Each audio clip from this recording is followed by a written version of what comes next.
We emphasized in the previous video that forensic procedure and technologies are the two most important aspects in computer forensics.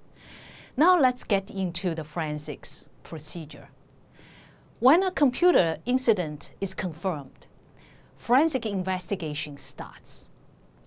If the suspect machine is still on and connected to the network, how do we start? Should we turn the system off? The answer is we should follow the company's incident response policies and procedures to decide whether to turn off the suspect machine immediately or not. However, we should be aware that if we turn the system off, we will lose computer memory and volatile data, such as logged-in users, TCP connections, and the running processes, etc. If possible, we should collect the volatile data before turning off the machine. If the suspect machine can be turned off, the second question is how to turn off the system. Turn off gracefully or forcefully.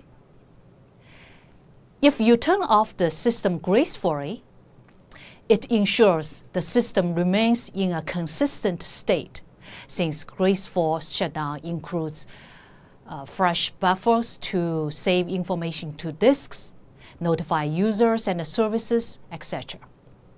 However, intruders may have installed rootkits to destroy evidence upon receiving graceful shutdown command. For example, they may deleting certain or all files on system.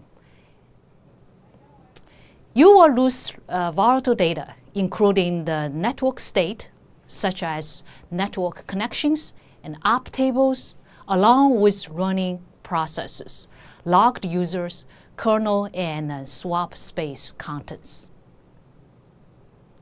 If you shut down the system forcefully by yanking the power cord, it will avoid potential loss of evidence caused by rootkits. However, it may cause data in cache not written to disk and leave data in an inconsistent state. And you will still lose volatile data. Comparing these two shutdown scenarios from a forensic perspective, you should always yank the power cord, and you have to document every action. The forensic procedure starts with establishing a detailed chain of custody. The concept of chain of custody is not new. It is to maintain a record of how evidence has been handled from the moment it was collected to the moment it was presented to a court. Chain of custody items include data and the time the evidence was collected, full name and signature of each person possessing the evidence, and for how long, location and the lockers for the evidence, and whether it was stored in a tamper-proof manner.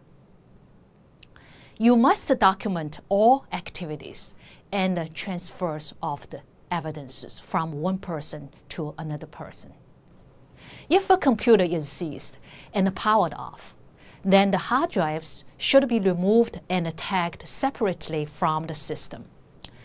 The maker, model, and serial number of hard drives, along with other descriptions of evidences, case number, and item or tag number of evidence should be recorded.